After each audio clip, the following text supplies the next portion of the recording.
ये आकाशवाणी पटना है। अब आप अंशु अवस्थी से प्रादेशिक समाचार सुनिए। पहले मुख्य समाचार।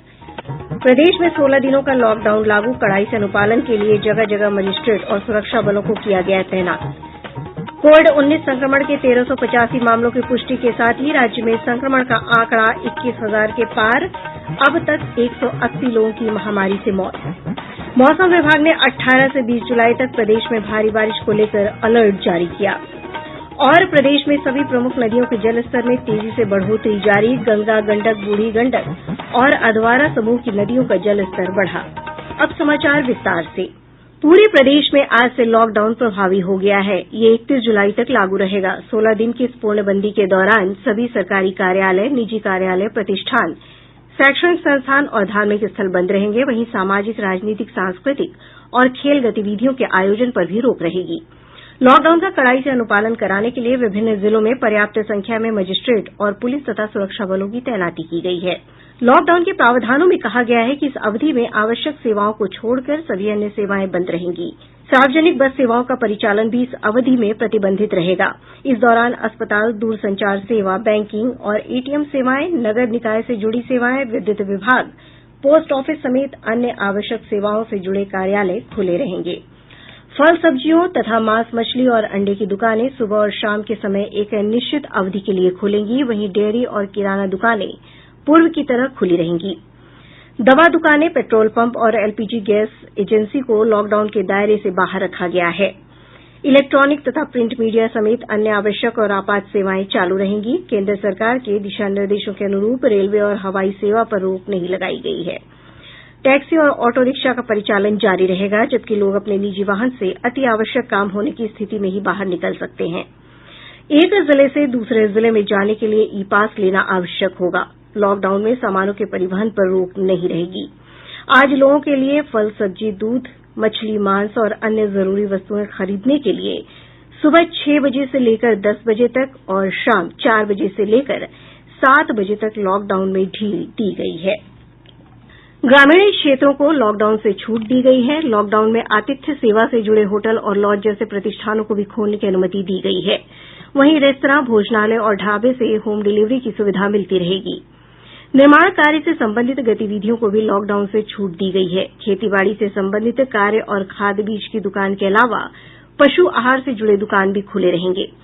गैराज, मोबाइल मरम्मत और अन्य संबंधित दुकानों को खोलने के लिए प्रशासन से अनुमति लेनी होगी। विभिन्न जिलों से हमारे संवाददाताओं ने खबर दी है कि लॉकडाउन का व्यापक असर देखा जा रहा है। इक्के दुक्के वाहनों को छोड़कर सड़कों पर आवाजाही दिन के समय बंद रही। बिना काम के बाहर निकलने पर कई लोगों से जुर्माना वसूला गया। वहीं बिना मास्क के पकड़े जाने पर आज 37,000 लोगों से 18,63,000 रुपये से अधिक दंड वसूला गया। नियमों के उल्लंघन के मामले में 1 जुलाई से अब तक राज्य में 2 करोड़ 58 लाख जुर्माना वसूला गया है। शेखपुरा जिले में ड्रोन के माध्यम से नजर रखी जा रही है। प्रदेश में कोविड-19 महामारी से संक्रमित लोगों की संख्या तेजी से बढ़ी है। आज 1385 नये मामलों की पुष्टि हुई है, जिसके बाद राज्य में संक्रमण का आंकड़ा बढ़कर 21,558 हो गया है। पिछले 5 दिनों में 5,000 से अधिक लोग कोरोना वायरस से संक्रमित हुए हैं। स्वास्थ्य विभाग से प्राप्त जानकारी के अनुसार इसमें से 13,533 लोग स्वस्थ होने के बाद घर जा चुके हैं। राज्य में संक्रमण के सबसे अधिक मामले पटना जिले से दर्ज किए गए हैं, जहां पिछले 24 घंटे में 378 नये मामलों की पुष्टि हुई है। इसके साथ ही जिले में संक्रमितों का आंकड़ा बढ़कर 2,879 हो गया है। इस महामारी से प्रदेश में अब तक 180 लोगों की मृत्यु हुई है। स्वास्थ्य विभाग के अनुसार पटना के बाद सबसे अधिक 93 नये मामले नालंदा, 68 मामले मुजफ्फरपुर और 63 मामले सीवान जिले से सामने आये हैं। वहीं पश्चिम चंपारण, भागलपुर, जमुई और भोजपुर जिले से 50 से अधिक नये मामलों की पुष्टि हुई है। शेखपुरा के अनुमंडल पुलिस पदाधिकारी सुरेंद्र कुमार सिंह कोरोना पॉजिटिव पाये गये हैं। महामारी की पुष्टि के बाद उन्हें क्वारंटीन कर दिया गया है और एसडीपीओ कार्यालय को बंद कर दिया गया है। इधर नालंदा जिले में बेन प्रखंड स्थित प्राथमिक स्वास्थ्य केंद्र के प्रभारी सहित 2 स्वास्थ्यकर्मी भी संक्रमित हो गये हैं। रेलवे ने कोविड महामारी के इलाज में अस्पताल और बेड की कमी को देखते हुए रेलगाड़ियों को कोविड केयर कोच के रूप में बिहार के 15 स्टेशनों पर लगाने का फैसला किया है। हर स्टेशन में 20-20 की संख्या में 300 आइसोलेशन कोच खड़े रहेंगे। पूर्व मध्य रेलवे के मुख्य जनसंपर्क अधिकारी राजेश कुमार ने बताया कि पटना के अलावा सोनपुर, नरकटियागंज, जयनगर, रक्सौल, बरौनी, मुजफ्फरपुर, सहरसा, सीवान, समस्तीपुर, दरभंगा, सीतामढ़ी, छपरा, कटिहार और भागलपुर में इन विशेष रेलगाड़ियों को खड़ा किया जा रहा है। इन कोच में इलाज की सुविधा राज्य सरकार द्वारा उपलब्ध कराई जायेगी। मुख्यमंत्री नीतीश कुमार ने राज्य में कोविड महामारी की स्थिति की वरिष्ठ अधिकारियों के साथ समीक्षा की। श्री कुमार ने राज्य में हर दिन कोविड-19 की जांच की क्षमता को बढ़ाकर 20,000 करने को कहा। इसके अलावा उन्होंने जांच की सुविधा प्राथमिक स्वास्थ्य केन्द्र के स्तर पर भी शुरू करने का निर्देश दिया है। मुख्यमंत्री ने कोविड केयर अस्पतालों में सुविधाओं को बढ़ाने और ऑक्सीजन की उपलब्धता सुनिश्चित करने को कहा। इसके अलावा एहतियात के तौर पर होम आइसोलेशन के लिए लोगों को प्रशिक्षण देने पर भी मुख्यमंत्री ने जोर दिया। एम्स नई दिल्ली के डॉक्टर राकेश गर्ग ने कहा है कि कोविड-19 संक्रमण का प्रसार एक ऐसे व्यक्ति के माध्यम से होता है जिसने विदेश यात्रा की हो या संक्रमित व्यक्ति के संपर्क में आया। सबसे ज्यादा मायने वाली चीज ये रखती है कि हम कोविड-19 की सस्पिशन उस पर ज्यादा डिपेंड करेंगे अगर उसकी कुछ ऐसी जगह से ट्रेवल की हिस्ट्री है जहां पर पॉजिटिव केसेस थे, एंडेमिक एरिया था, या फिर उनका ऐसे कांटेक्ट हुआ किसी पेशेंट से जो ऑलरेडी पॉजिटिव था, ये सस्पेक्ट था, या फिर ऐसे पेशेंट की जो देखभाल कर रहा है जो कि पॉजिटिव है, ये सस्पेक्ट है। तो अगर ये हिस्ट्री पॉजिटिव है और साथ में सिम्टम्स भी हैं, तो उसमें चांसेस कोविड-19 के होने के रहते हैं। पटना प्रमंडल के आयुक्त संजय कुमार अग्रवाल ने कोरोना के इलाज के लिए 6 जिलों में पटना सहित कमिश्नरी के 6 जिलों में विशेष कोषांग का गठन किया है। उन्होंने कोविड-19 से स्वस्थ हुए लोगों से प्लाज्मा दान करने की अपील की है। पटना प्रमंडल के आयुक्त संजय कुमार अग्रवाल ने कहा है कि ऐसे लोगों को कोरोना योद्धा के तौर पर प्रमाण पत्र और प्रशस्ति पत्र दिया जाएगा। इसके अलावा साल भर के भीतर प्लाज्मा दान करने वाले व्यक्ति या उसके परिवार को किसी भी सदस्य के लिए रक्त की आवश्यकता होने पर 1 यूनिट खून उपलब्ध कराया जाएगा। प्रादेशिक समाचार आप आकाशवाणी पटना से सुन रहे हैं। प्रधानमंत्री नरेंद्र मोदी ने कोविड-19 महामारी से निपटने के लिए वैश्विक समुदाय से ऐसा एजेंडा तैयार करने का आह्वान किया है जिससे कि इस महामारी से प्रभावी तरीके से निपटा जा सके। भारतीय यूरोपीय संघ के 15वें शिखर सम्मेलन को वीडियो कॉन्फ्रेंसिंग के जरिए संबोधित करते हुए उन्होंने कहा कि नागरिकों के स्वास्थ्य और समृद्धि को आज चुनौती का सामना करना पड़ रहा है। कोविड-19 के कारण हमें मार्च में इंडिया EU समिट स्थगित करनी पड़ी थी। अच्छी बात है कि हम वर्चुअल माध्यम से मिल पा रहे हैं। आपके शुरुआती रिमार्क्स के लिए मैं आप दोनों महाशयों का बहुत बहुत धन्यवाद करता हूं। आपकी तरह मैं भी भारत और EU के संबंधों को और विस्तृत और गहरा बनाने के लिए प्रतिबद्ध हूं। इसके लिए हमें एक दीर्घकालीन स्ट्रेटेजिक पर्सपेक्टिव अपनाना चाहिए। केंद्र सरकार ने कहा है कि कोरोना वायरस से स्वस्थ होने वालों की कुल संख्या 6,12,815 हो गई है। देश में स्वस्थ होने की दर 63.25% हो गई है। पिछले 24 घंटे में रिकॉर्ड 20,783 लोग स्वस्थ हो चुके हैं।